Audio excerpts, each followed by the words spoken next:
The grand hall of the Valorian palace gleamed with crystalline architecture, refracting the light of 3 moons through walls that seemed carved from frozen starlight.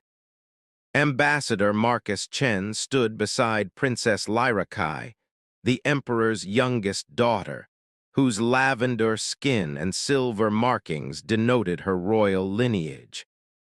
The peace summit had taken months to arrange, bringing together 5 civilizations on the brink of war. Marcus adjusted his formal diplomatic sash, aware of the dozens of eyes tracking his every movement. Humans were still a curiosity in this sector, a young species with an unsettling habit of surviving impossible odds. The princess had specifically requested him as her escort, finding his perspective on conflict resolution refreshingly direct. "Your people have an interesting saying," Lyrakai murmured, her voice like wind chimes, "about keeping friends close and enemies closer."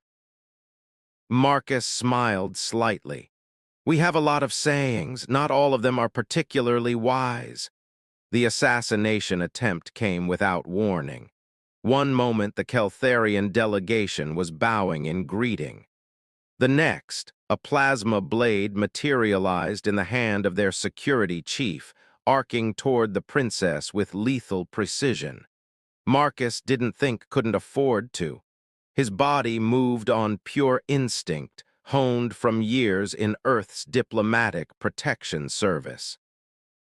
He slammed into Lyrakai, driving her aside as the superheated blade meant for her heart punched through his sternum instead. The pain was extraordinary, a white-hot agony that turned his vision into static. He heard screaming, the princess, the guards, someone shouting orders in 3 different languages. The world tilted as he hit the polished floor, his blood spreading in a pool that looked almost black against the luminescent stone. Through fading consciousness, Marcus saw the royal guards tackle the assassin. Saw the princess's face above his, her silver eyes wide with horror. Her hands pressed against his chest, already slick with his blood, and he felt the strange tingle of her species' bioelectric healing attempt, something that didn't work on human physiology. "Stay with me," she commanded, her voice cracking. "Marcus, that's an order. Stay with me." He wanted to tell her it was okay, that this was literally his job, but the darkness was already pulling him under. His last thought was oddly peaceful. At least the summit might survive this. At least she would live to build the peace she'd worked so hard for. Then nothing. Marcus Chen became aware of voices before anything else, low, urgent, speaking in Valorian court dialect. He recognized the cadence, the formality, official business. His tactical training cataloged the information automatically. Secure location, multiple speakers, medical equipment humming nearby. His eyes cracked open to filtered light and the shocked faces of the Valorian royal family. Emperor Thalvar, whose presence Marcus had only glimpsed during the summit's opening ceremony, stood at the foot of the bed. The emperor's deep purple complexion had gone ashen. Beside him, Empress Solare covered her mouth with one elegant hand. Crown Prince Kaeldor actually took a step backward. And Princess Lyrakai, sitting in a chair she'd pulled close to his bedside, simply stared at him with an expression somewhere between joy and terror. "That's impossible," the Crown Prince breathed. "The physicians confirmed." "I'm aware of what the physicians confirmed," the Emperor interrupted, his voice carrying the weight of absolute authority. "I signed the death certificate myself 6 hours ago." Marcus tried to speak, but his throat was raw. A medical attendant, some species he didn't recognize, rushed forward with water. The princess took the cup instead, holding it to his lips with trembling hands. "Easy," she whispered. You were, dead," Marcus croaked. "I remember, the blade went through." He tried to lift a hand to his chest, but found it strapped down, not restrained exactly, but secured by monitoring equipment. The Empress moved closer, her bioelectric field humming with what Marcus's cultural training recognized as deep distress. "Ambassador Chen, do you understand what we're telling you? Your heart stopped. Your brain activity ceased. By every medical standard known to our science, and we brought in experts from 4 different civilizations. You were clinically dead for 5 hours and 43 minutes. Marcus processed this. His training had covered a lot of scenarios, but die and wake up in front of alien royalty hadn't been in the manual. "Yet here I am," he said simply. "Here you are," the Emperor repeated, and something in his tone made Marcus focus on the monarch's face. Thalvar wasn't looking at him with wonder or relief. He was looking at Marcus like a puzzle that needed solving, urgently. "Tell me, Ambassador, does your species have a history of resurrection, religious or scientific?" "No, sir." "When we die, we stay dead, usually." "Usually," Kaldor muttered. He says usually as if humans come back to life every other week. Marcus managed a weak smile. "Figure of speech, Your Highness, I'm just as confused as you are." But that wasn't entirely true, because now that consciousness was returning fully, Marcus was becoming aware of something new. A sensation in his chest where the plasma blade had struck, not pain exactly, but a warmth, a presence. And when he concentrated on it, he could feel connections, threads of energy linking him to the room, to the people in it, especially to Princess Lyrakai. The royal physicians descended on Marcus like a swarm of particularly determined scientists, which he supposed they were. Scanner after scanner passed over his body, each one producing readings that made the medical team exchange increasingly frantic looks. Dr. Kesran, the chief royal physician whose species apparently had 4 eyes to better glare with, pulled the emperor aside. Marcus's enhanced hearing, when had that developed, caught the conversation. "The wound is completely healed, not scarred, not regenerated, healed as if it never existed, but the energy signature." "Explain it in terms I can understand," the Emperor commanded. "Your Majesty, there's Valorian bioelectric essence integrated into his cellular structure, specifically." The physician hesitated. "It matches the princess's unique resonance pattern." All eyes turned to Lyrakai, who had refused to leave Marcus's side. She looked down at her hands, the same hands that had pressed against his wound, desperately trying to heal him even as his life faded. "That's impossible," she whispered. "My healing gift doesn't work on humans, the biological incompatibility." "Under normal circumstances, correct," Dr. Kesran interrupted. "But Ambassador Chen wasn't alive when you attempted the healing. He was in the transitional state, and you didn't just attempt healing, Princess. According to witnesses, you maintained contact for nearly 20 minutes. You poured your essence into him while he was between states." Marcus sat up slowly, medical attendants fluttering around him in concern. The movement felt strange, effortless, like his body weighed nothing. "What exactly does that mean?" the Empress answered, her voice grave. "In Valorian culture, there is an ancient concept, soul binding. When 2 beings share life essence in moments of extreme crisis, they become linked. It's considered mythology, Ambassador, a children's tale. It hasn't actually occurred in recorded history. Until now, apparently," the Crown Prince added, studying Marcus with new intensity. The question is, what does it mean for a human and a Valorian to be soul-bound? Princess Lyrakai stood abruptly, her chair scraping against the floor. It means I saved his life. That's what it means. Can we please stop interrogating him? He literally died defending me 6 hours ago. 7 hours now, Marcus corrected gently, then wondered why he knew that with such precision. The warmth in his chest pulsed, and he realized he could feel Lyrakai's distress, her protective anger on his behalf, her fear of what this meant for both of them. The Emperor studied them both for a long moment, then nodded slowly. Everyone out. I wish to speak with the ambassador privately. The room cleared with remarkable efficiency, though the princess hesitated until her father gave her a pointed look. She squeezed Marcus's hand once, and he felt the jolt of connection, energy flowing between them, before leaving. When they were alone, Emperor Thalvar pulled up the chair his daughter had vacated. For several moments, he simply observed Marcus with eyes that had governed an interstellar civilization for 3 centuries.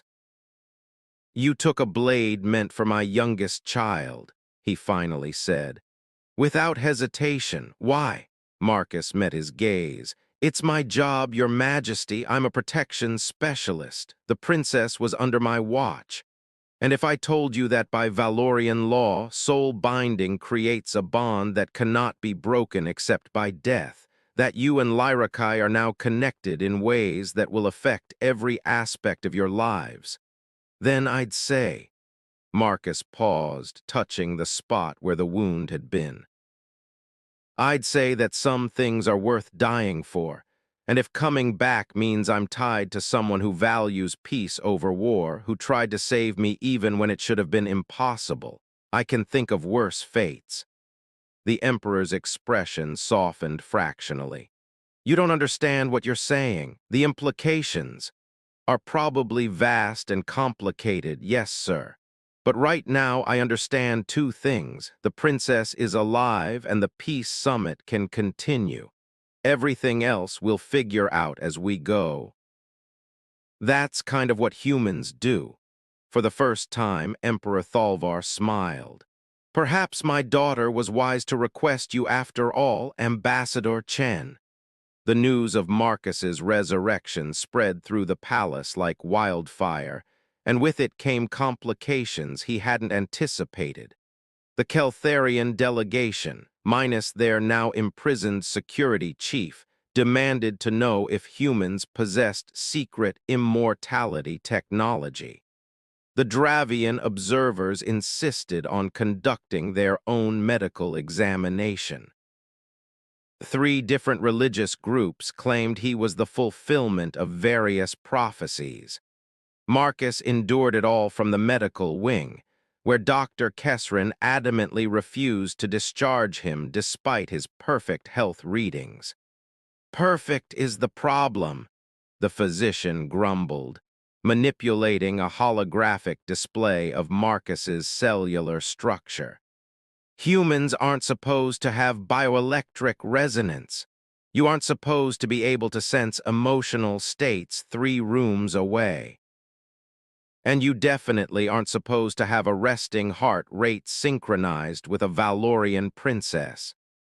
That last part sounds weirdly romantic when you put it that way, Marcus observed, then immediately felt Lyrakai's amusement through their bond. She was in a council meeting 2 floors above him, but the sensation was as clear as if she were standing beside him.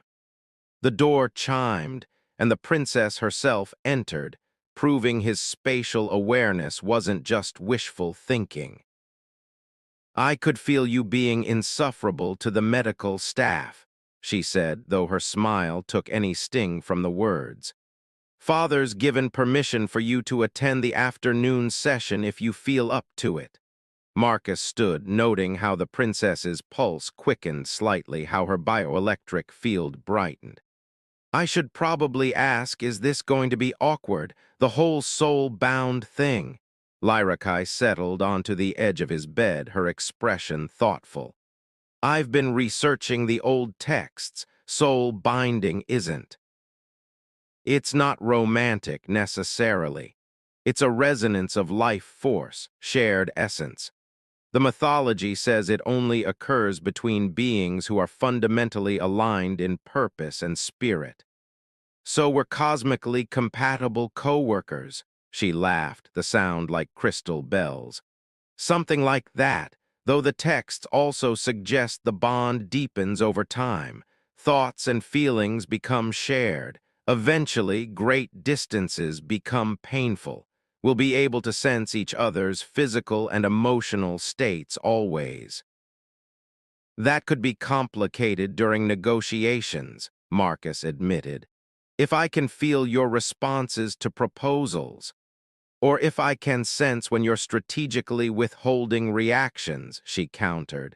Then more seriously, Marcus, you should know there will be pressure from the court, from political factions. Some will see this bond as an opportunity, others as a threat. A human soul bound to a Valorian princess creates implications for Earth-Valorian relations, Marcus finished. I know. My diplomatic handler already sent 14 urgent messages. He paused, meeting her silver eyes. Does it bother you that it's me you're bound to? The princess reached out, taking his hand.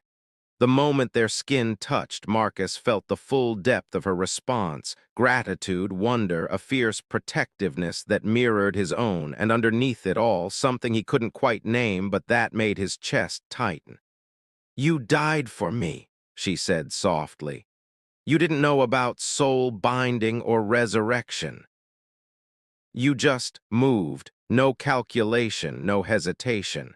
In the hundreds of years of Valorian history, do you know how many people have willingly taken a fatal blow for someone they'd known less than 3 months? Not many. None. The answer is none. Our culture values honor and duty, but self-sacrifice for another. That's not how we think. She squeezed his hand. Maybe that's why the soul binding worked. Because you're human, and humans do impossible things for reasons that make no sense to anyone else. Marcus felt the warmth in his chest expand, the connection between them strengthening. For the record, I'd do it again. I know, Lyrakai said, and through their bond he felt that she truly did. That's what worries me. The afternoon session of the Peace Summit had a different energy than the opening ceremony. Marcus stood behind Princess Lyrakai's chair, once again in his role as escort, but now every delegate in the room knew what he was. The human who had died and returned, soul-bound to Valorian royalty. The Keltharian ambassador, a different individual than the one who'd brought an assassin, rose to speak. Before we continue negotiations, I must address the incident. My government has recalled the entire previous delegation and extends deepest apologies. The security chief acted on orders from a radical faction we are now addressing. Addressing with extreme prejudice, I hope, Crown Prince Kaeldor said coldly. An attack on my sister is an attack on the throne. Which is why, the Keltharian continued, glancing at Marcus, we are particularly moved by Ambassador Chen's actions. In our culture, to take a death blow for another is to claim blood debt. The human could demand recompense from our entire civilization. Marcus felt Lyrakai's surprise through their bond and her silent question. Did you know about this? Not even a little, he thought back, then realized with a start that she'd heard him. I don't seek recompense, Marcus said aloud, his voice carrying in the crystalline chamber. I seek what Princess Lyrakai seeks, what we all should seek, an end to the conflicts that make assassination attempts seem like viable solutions. The Dravian observer, a being composed partially of energy, pulsed with approval. The human speaks with unexpected wisdom. Perhaps his resurrection is indeed a sign that this summit is blessed by forces beyond our understanding. Or perhaps, the Empress interjected smoothly, it is a sign that we should value those willing to sacrifice for peace. Whatever the mechanism of Ambassador Chen's survival, the message is clear. Some things are worth dying for. Surely building a lasting peace is worth the considerably lesser sacrifice of compromise. The negotiations that followed were the most productive Marcus had witnessed in his diplomatic career. The story of his death and resurrection had done something no amount of carefully worded treaties could. It had reminded every being in the room that they were mortal, that actions had consequences, and that perhaps there were better ways to resolve differences than violence. During a recess, Princess Lyrakai guided Marcus onto a balcony overlooking the palace gardens. 3 moons hung in the twilight sky, painting the alien landscape in silver and blue. "You handled that well," she said. "The blood debt acknowledgement, you could have leveraged it." "That's not why I did it."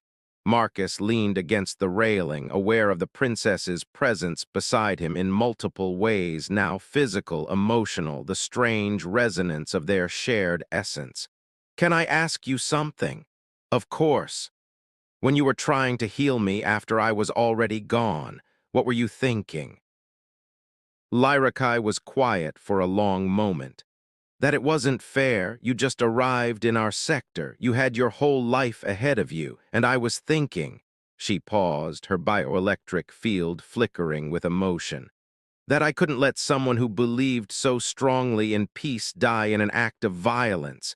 That if there was any chance, any possibility, I had to try, even if it was impossible." "Humans specialize in impossible," Marcus said softly. "So I'm learning." She turned to face him, her silver eyes reflecting the moonlight. "The bond between us, it's going to get stronger. We'll need to stay relatively close to each other, at least for the next few years until it stabilizes. Your assignment will have to be extended. I can think of worse assignments than helping build an interstellar peace." "And worse people to be bound to?" Marcus met her gaze. "Honestly, I can't think of better. You tried to bring me back from death, Princess. You poured your own life force into me when every scientific principle said it was futile. That kind of faith, that kind of determination, that's exactly the person I'd want to share essence with." Through their bond, he felt her relief, her joy, and beneath it, that unnamed emotion that he was starting to recognize in himself as well. The door behind them opened, and Emperor Thalvar stepped onto the balcony. "The delegations are ready to reconvene, and Ambassador Chen, your government has approved your extended assignment. It seems Earth is quite interested in maintaining close ties with a human who's been soul-bound to my daughter." "Politics," Marcus sighed. "Always," the Emperor agreed. "But sometimes political convenience aligns with genuine good fortune. You saved Lyrakai's life. You've brought new perspective to our peace efforts. And you've shown multiple civilizations that sacrifice and faith can yield miracles." He paused. "The summit will succeed, Ambassador." "I'm certain of it now." As they returned to the negotiating chamber, Marcus felt the warmth in his chest pulse in rhythm with Lyrakai's heartbeat. He'd come to this sector as a diplomat, died as a protector, and been reborn as something new, a bridge between species, a living symbol of impossible survival, soul-bound to an alien princess who believed in peace as fiercely as he did. The treaty took 3 more weeks to finalize. Marcus stood beside Princess Lyrakai as 5 civilizations signed accords that would reshape the sector. And when the final signature was placed, when applause filled the crystal hall, he felt through their bond what words could never capture: shared triumph, shared hope, and the knowledge that sometimes the impossible was just the beginning.